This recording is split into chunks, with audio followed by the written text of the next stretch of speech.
Good morning, respected Minister Al-Alami, Minister of Industries, Investment, Trade and Digital Economy, respected Mr. Al-Almari, the President of the Regional Council of Tangier Tetua Al-Asima, Mr. Sanjay Joshi, Chair of ORF, Mr. Madhubi, our new partner and President of the University of Rabat, the International University of Rabat, and friends, colleagues, ladies and gentlemen, thank you for making this journey again and for making Sci-Fi Africa possible in 2019.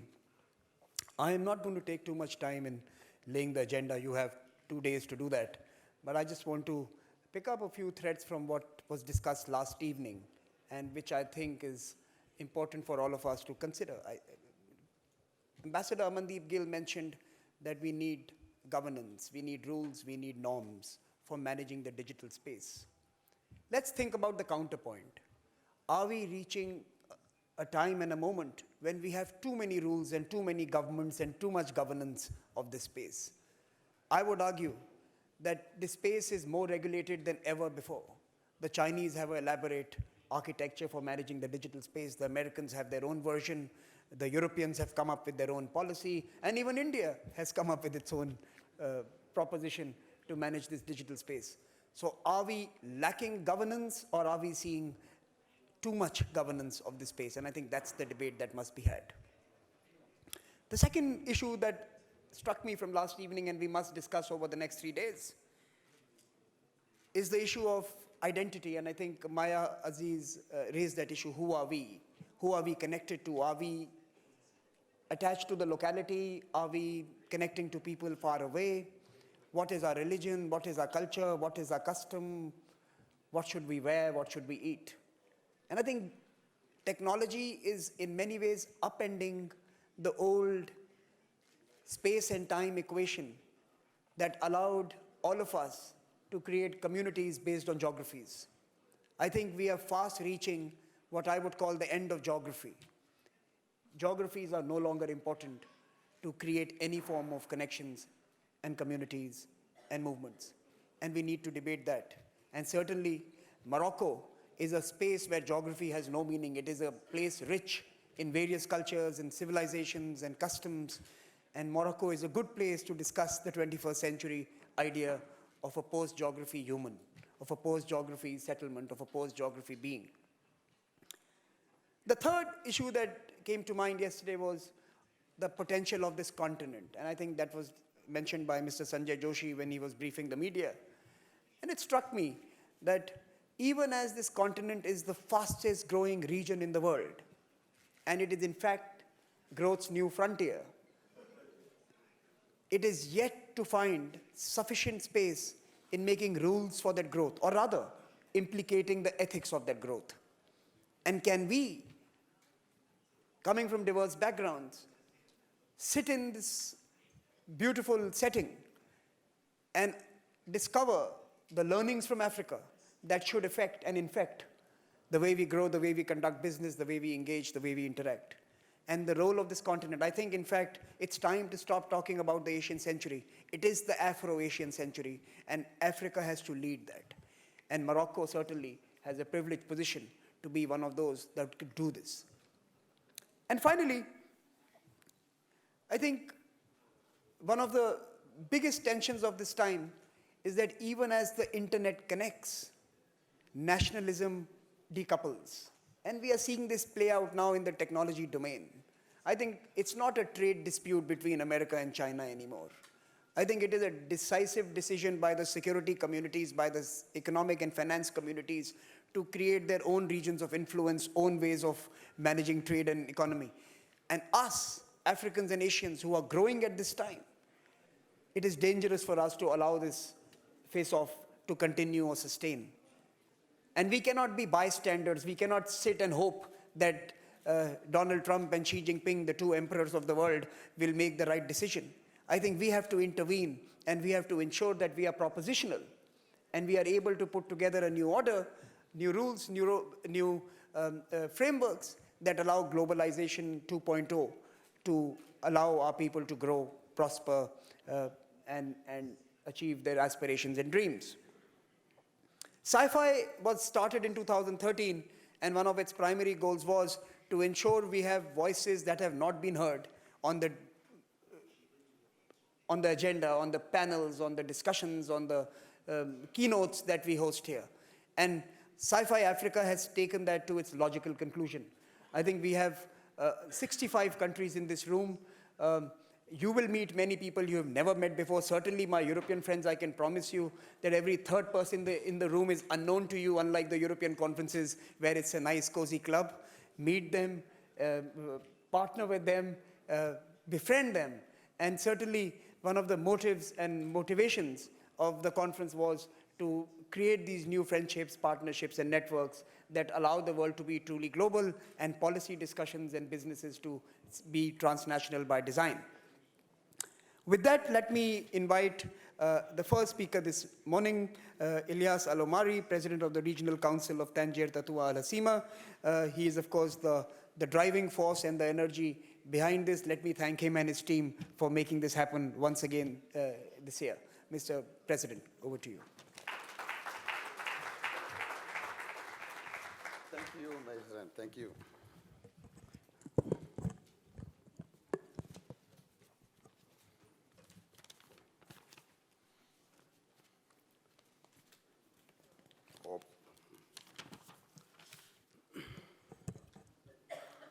صباحكم سعيد. أولاً نعتذر على بداية الجلسة بشكل متأخر شيئاً ما، لأننا في انتظار وصول أحد الضيوف، أحد أصدقاء المغرب وأصدقاء العالم، السيد رئيس السابق للحكومة الإسبانية السيد لويس ساباتيرو. السيدات والسادة الوزراء، ممثلين لبعض الدول الأفريقية،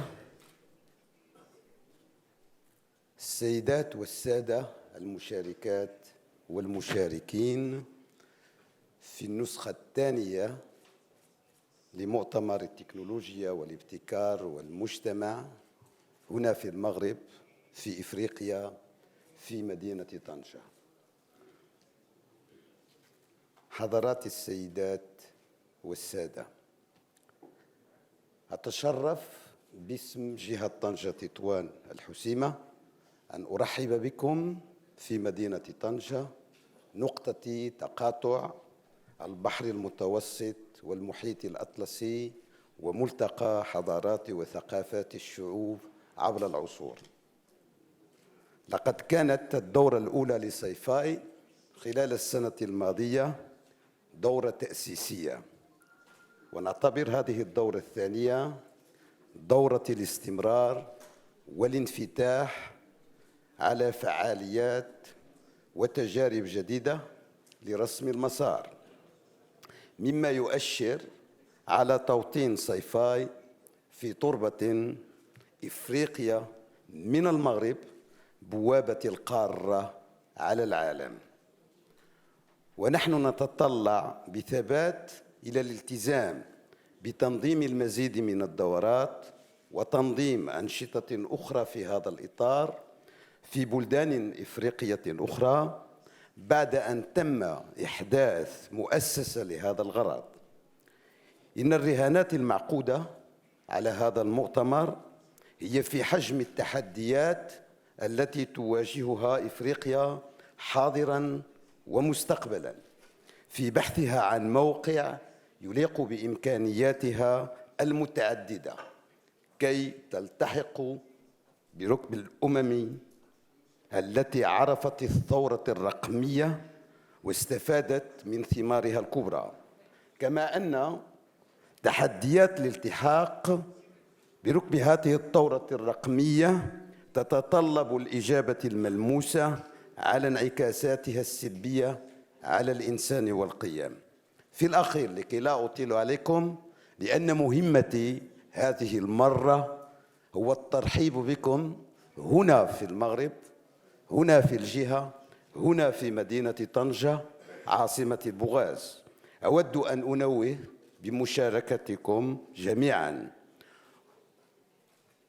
وزراء وممثلين لمؤسسات وطنية من إفريقيا كممثلين عن الهيئات العليا للاتصال السمعي والبصري من بلدان إفريقية شقيقة وصديقة.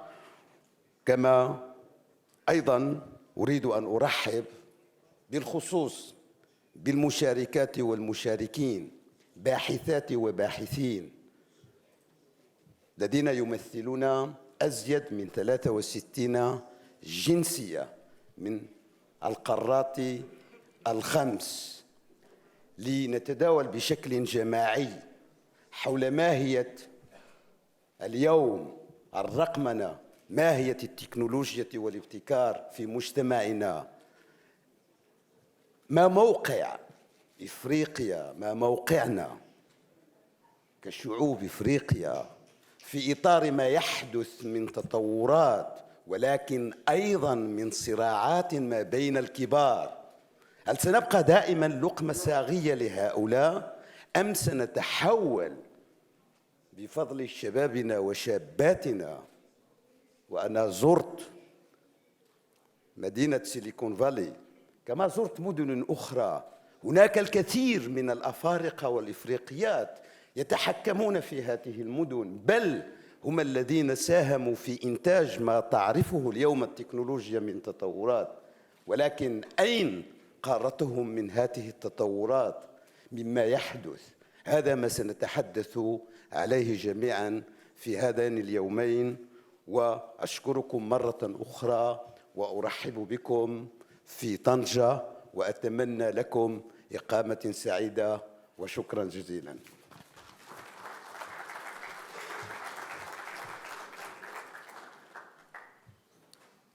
Thank you, Mr. Alomari. I have the pleasure now to invite the keynote address, the keynote speaker this morning, Minister Moulay Hafid Al-Alami, who's the Minister of Industry, Investment, Trade and Digital Economy, to speak to all of us this morning. Sir, over to you.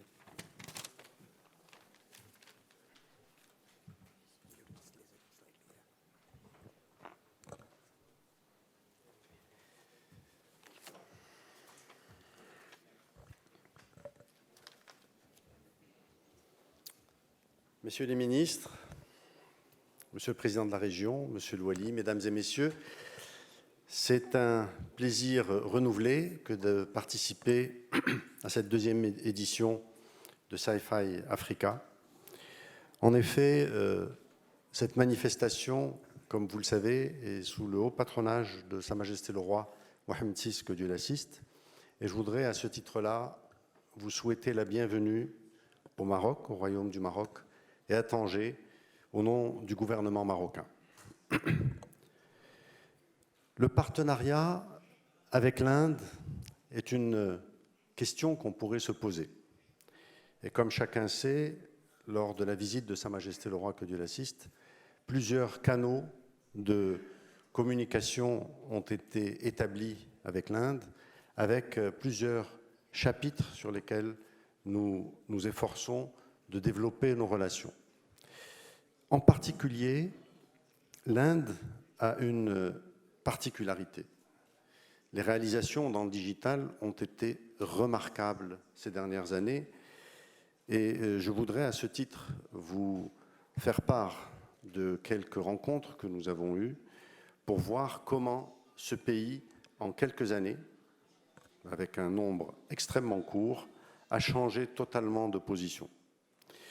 Et la digitalisation a été très forte dans ce pays. C'est un vrai modèle au niveau de la planète. Pourquoi est-ce que cette relation avec le Maroc, dans le cadre de Sci-Fi, eh bien, comme chacun sait aussi, le Maroc est une véritable plateforme pour le continent africain, au service du continent africain. Nous avons des instructions claires de Sa Majesté le Roi, que Dieu l'assiste, évidemment de travailler à livre ouvert avec l'ensemble du continent. Et nous avons plusieurs projets dans différents secteurs, mais aussi dans le digital. Alors, le Maroc est une plateforme en effet de digital si l'on se réfère à ce qui a été réalisé au niveau d'abord de l'infrastructure. Lorsqu'on regarde l'infrastructure télécom de notre pays, à la fois en 3G, en 4G, eh bien, le Maroc a fait des pas énormes dans ce domaine avec l'installation de la fibre optique, mais aussi au niveau des applicatifs à plusieurs niveaux. Nous constatons désormais que le citoyen marocain est vraiment connecté. Son mode de consommation est en pleine transformation. Lorsqu'on constate, par exemple, sur le volet du e-commerce, cette évolution de ces dernières années, une croissance à plus de 50% annuelle, avec près de 13 millions de Marocains qui ont acheté sur Internet en 2018, eh bien, cette transformation de consommation, de production, de commercialisation a atteint l'ensemble des couches de la population. Alors cette transformation digitale profonde que connaît le monde est en train d'amener un certain nombre de changements qui, à la fois, sont destructifs, comme disent certains, ou créateurs de richesses et d'emplois. La problématique est que nous sombrons de temps en temps dans une mode du digital.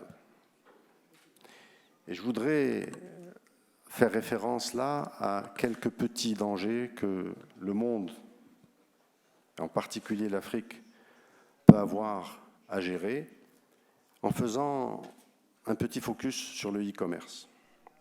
Le e-commerce est à la fois une opportunité d'exception. C'est aussi une mode. Appelons les choses par leur nom. Plus personne ne vit sans cliquer pour réaliser ses achats.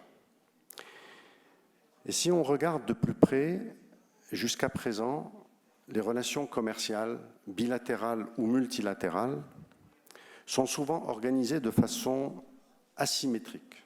C'est-à-dire que quand un pays moins puissant économiquement traite avec un pays plus puissant, eh bien des accords se font de façon asymétrique, permettant aux pays les moins puissants de continuer à exister dans ce commerce mondial. C'est le principe qui a été, jusqu'à aujourd'hui, mis en place. L'arrivée du e-commerce et son évolution est en train de laminer gentiment cette partie asymétrique. Et si on pousse le raisonnement un peu plus loin et que le e-commerce, on lui ouvre toutes les portes à tous les niveaux, je me pose la question, et ce forum et d'autres forums aussi permettront de pousser la réflexion, qu'adviendra-t-il du monde moins puissant face au monde puissant lorsque le e-commerce prendra son ampleur totalement? Eh bien, le petit commerçant, qui dans nos économies est fondamental, dans plusieurs économies est fondamental, il joue des rôles multiples et variés, de proximité, d'accompagnement, de crédit, d'amortisseur social. Eh bien, demain, et ce demain peut être très proche, fera qu'il disparaîtra en grande partie. J'en veux pour preuve, nous avons ouvert au Maroc depuis très peu de temps la possibilité d'acheter sur Internet, par personne, un petit montant pour voir les résultats que ça pouvait donner. Et la Poste, qui relève de notre ministère, a créé une petite filiale, il y a tout juste quelques années, et l'on constate que les jeunes, par exemple, n'achètent plus de clés USB au marché. Ils achètent leurs clés USB à l'international, par exemple en Chine, et ils le reçoivent dans des petites enveloppes à la maison. J'essaie juste de me dire si on ouvrait totalement, qu'adviendra-t-il de ce commerçant de proximité? Qu'adviendra-t-il de la production de l'ensemble de ces pays? Donc c'est pour vous dire qu'il y a des sujets stratégiques importants qu'il faut qu'ils soient adressés dans plusieurs forums. Et c'est la raison pour laquelle nous avons décidé d'accompagner l'ensemble de ces initiatives, comme ce forum d'aujourd'hui, pour pouvoir contribuer modestement à la réflexion. Au Maroc, nous avons créé l'Agence du digital, qui a un rôle essentiel. Je m'arrête, si vous permettez, pour recevoir M. Zapatero.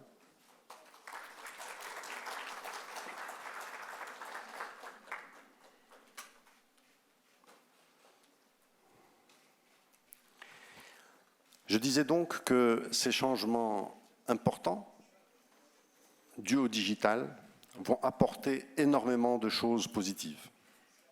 Et j'ai voulu volontairement mettre le doigt sur des points qui pourraient entraîner des destructions d'emplois dans différents pays et qui nécessitent des réflexions en profondeur, à mon sens. Je ferme la parenthèse des dangers qui pourraient nous guetter pour réouvrir celle du futur plutôt intéressant, rose, et qui permet de voir l'avenir avec plus d'optimisme. En effet, le digital est une chance exceptionnelle pour notre continent.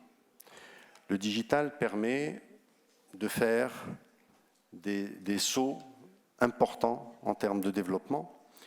Prenez l'exemple de l'arrivée du mobile, qui a permis de sauter une génération du filaire et qui a permis au continent d'être connecté à tous les niveaux et dans tous les recoins du continent africain. Eh bien, ce développement du digital, certains le perçoivent comme un danger lorsqu'on parle de réalité augmentée, de robotique, etc. Je ne souscris pas totalement à cette démarche. Je crois que bien au contraire, le fait d'avoir accès à de la réalité augmentée permet à nos techniciens d'arriver à une technicité bien supérieure en utilisant entre ces techniciens-là et les machines qu'ils utilisent, cette réalité augmentée leur donnant les gestes qu'il faut réaliser. Eh bien, aujourd'hui, l'industrie et son développement permet désormais au continent africain de devenir de vrais experts avec nos coûts d'aujourd'hui. Désolé, il y a un peu de bruit autour de nous, mais ne vous inquiétez pas. Je vous disais que aujourd'hui, avec cette digitalisation, je pense que le continent peut augmenter en teneur et en capacité. Lorsqu'on parle de l'impression 3D et que les pièces qui étaient impossibles à faire parce qu'elles étaient extrêmement techniques, eh bien désormais nous pouvons les imprimer et faire en sorte de compléter tout ce que nous sommes en train de réaliser. Lorsqu'on parle de réaliser des avions sur le continent africain, si vous permettez, ça va être très... J'arrive pas à me concentrer. Quand vous aurez fini, vous me faites signe, c'est bon ? Je vous disais que sur le volet de l'aéronautique, jusqu'à présent, on était exclus de ce secteur. Eh bien, désormais, au Maroc, nous avons été capables de monter une véritable activité aéronautique.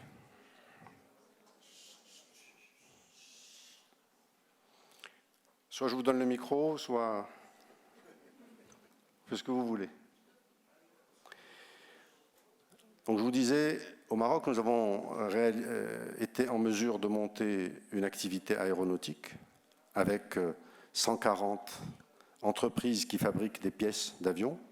Nous fabriquons sur le continent africain des pièces de réacteurs, des pièces chaudes qui sont extrêmement complexes. C'est dire que nous sommes capables, nous sommes véritablement capables de prendre une place importante ces prochaines années. Et le digital y est pour beaucoup. Lorsque nous constatons qu'au Maroc, les véhicules qui sont réalisés désormais par PSA, ici à Kenitra, ont été designés par des ingénieurs au Maroc, lorsqu'on voit que Chez PSA, nous avons aujourd'hui pratiquement plus de 2000 ingénieurs et techniciens supérieurs qui travaillent grâce à la digitalisation sur la réalisation de pièces, de modèles, etc., en totale transparence avec les équipes mondiales de PSA. Eh bien, l'Afrique a toute sa place pour pouvoir, avec ces ingénieurs, utilisant le digital, être désormais partie prenante de ce développement. Jusqu'à présent, nous sommes tous africains, dépouillés par les pays développés pour nos compétences. Nos ingénieurs, vous les voyez partir tous les jours. On les voit partir tous les jours vers des pays amis, mais qui ont eux aussi besoin de techniciens et d'ingénieurs. Ce que j'essaie d'expliquer à nos amis, à nos pays frères, amis, européens, le Canada, les États-Unis et autres, c'est qu'il ne faut pas appauvrir en termes de technicité ce continent, mais il faut bien au contraire l'accompagner pour que cette jeunesse se développe davantage et rentre dans le digital, parce qu'elle servira à la fois l'Afrique et le reste du globe.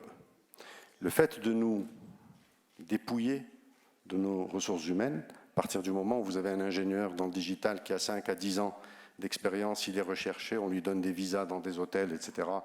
Vous savez de quoi je ne veux pas parler. Eh bien, j'essaye d'imaginer dans 20, 30 ans, que va-t-on tous devenir ? Et je me permets de dire à nos amis européens, par exemple, qu'il n'y a pas de problème.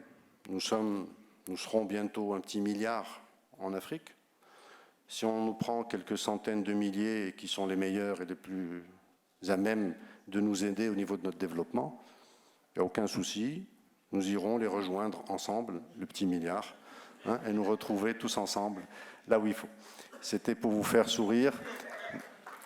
Mais sachez que j'ai ouvert cette boutade et elle a eu un retour, qu'on nous propose aujourd'hui de travailler la main dans la main avec un certain nombre de pays européens pour que notre jeunesse ait plus de compétences, plus de capacités.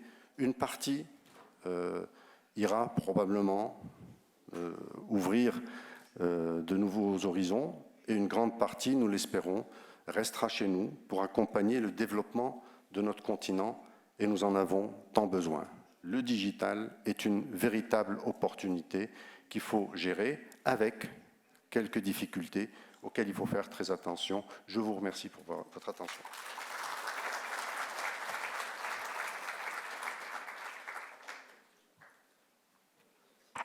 Thank you, Mr. Minister, for that rather comprehensive and elaborate intervention on everything digital. You covered e-commerce, you discussed the future of work, you discussed development and opportunities, and of course, the role of technologies in our societies and the way we organize the global community. Let me now invite the chairman of the Observer Research Foundation, Mr. Sanjoy Joshi, to speak to us this morning.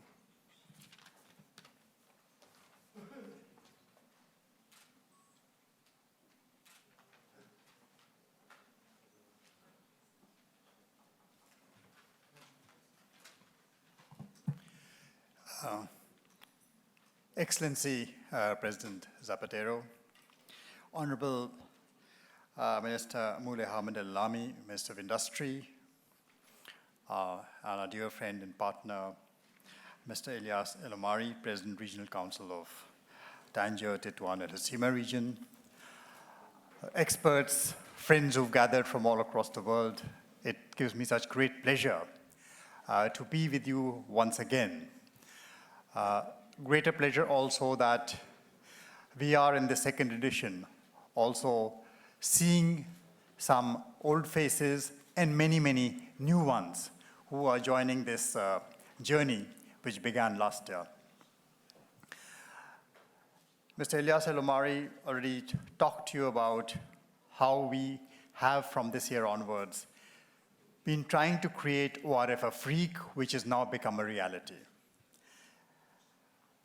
And ORF Afrique actually owes not just to the partners who made this possible, but it owes a lot to each and every one of you assembled in this room. You are the people who gave us the momentum, the energy, the drive to make this possible. I would say that we were just carried along in this energy, the momentum we got from our first edition, which we had last year. We created this platform to discuss technology, all things cyber, all things which are disrupting and changing the world of commerce, of society, of industry, of security, the large changes which are happening place. Now, technology was seen as a force for globalization. And somewhere in the last 1 or 2 years, we've started hitting a pause button. We've started taking stock. The world today is going a little back, seems to be retreating from the globalized world, which we were discussing just a few years ago. Now, something seems to have happened. Now, to analyze some of these changes which we are seeing in the world around us, we are seeing certain barriers come up. We've seen barriers to technologies. We're seeing barriers to trade being erected. And countries, especially in the developing world, in the emerging world, are getting a bit concerned.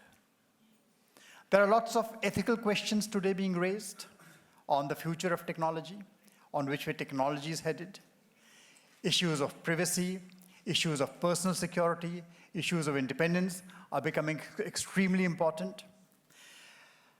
But the fact remains that if you look at the world maybe 20, 25, 30, 50 years from now, we are going to be leaning more and more on these rapidly developing technologies, and we are going to sink or swim by them. We need to find solutions to many of the pressing issues created in our environment because of what is happening in the global ecosystems, the threats arising from various other quarters. If we do not work together on this, we are going to be living in a world in which maybe 5-10 years down the line, the only globalized entities are going to be networks of terror, or they're going to be the cartels running drugs and trafficking people. Is that what we want to happen? Or we want to be living in a very different world where globalization continues through the power of technology, finds answers, finds solutions to some of the extremely vexing problems which technology itself has created? No, debates on privacy, debates on the rights of the individual, debates on the security of the citizen, the life of the individual. Now, these are some of the conversations which are going to take place through this platform. And ORF Afrique, as Samir had mentioned right in the inaugural address, is an attempt to bring the voices which matter. And which are the voices which matter? The voices which matter are the voices of the young continent, the youngest continent in the world today, which is going to be the future of mankind, which is going to be the cradle, the incubator of new ideas, new thoughts, new conceptions. So too many of these conversations have gone on, in London, New York, Paris, various parts of the world. But eventually, many of the answers are being found today by young entrepreneurial startups, working, struggling in Africa, finding local answers, finding local solutions. And those are the voices we want to bring to the table. And I'm so glad that in Sci-Fi Africa, we have been succeeding in doing just that. We want to hear all new ideas, all new thoughts that come out of here. We are going to be creating, as Mr. Ilyas Olomari told us, many new platforms. We had one in Kenya a few months back. There's one happening in Kigali on the Sustainable Development Goals, and many more as we move forward. So all this will follow, but for today and tomorrow, we are here to discuss technology and the future. Welcome all of you once again, and it's great being here. Thank you.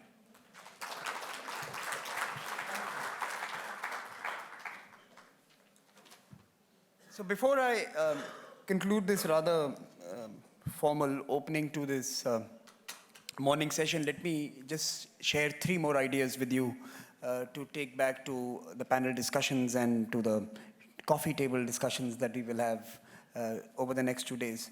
The first, of course, is, I think, something that the minister mentioned quite eloquently.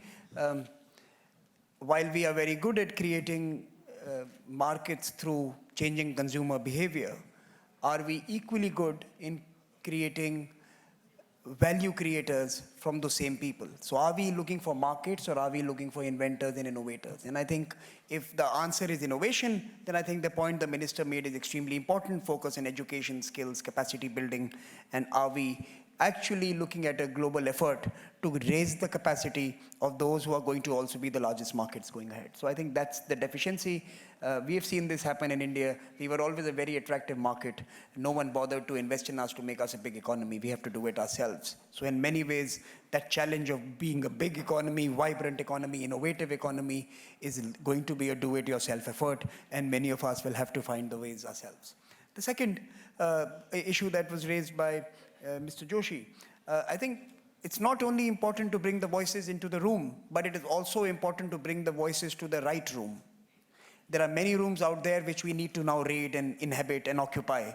And Mr. Omari and us are going to be in London soon, where we will be taking this conversation that we have started in Morocco. We are going to be taking African voices, and we are going to be creating platforms, even in Western capitals. We have to partner with them. They have to hear us. So one of the agendas for all of us, and certainly for ORF Africa, with Mr. Omari, is to create these new conversations which allow new voices also to resonate in the halls in Berlin, London, Paris, New York. And in June this year, later this month, we will be creating jointly a new conversation there. Finally, I think,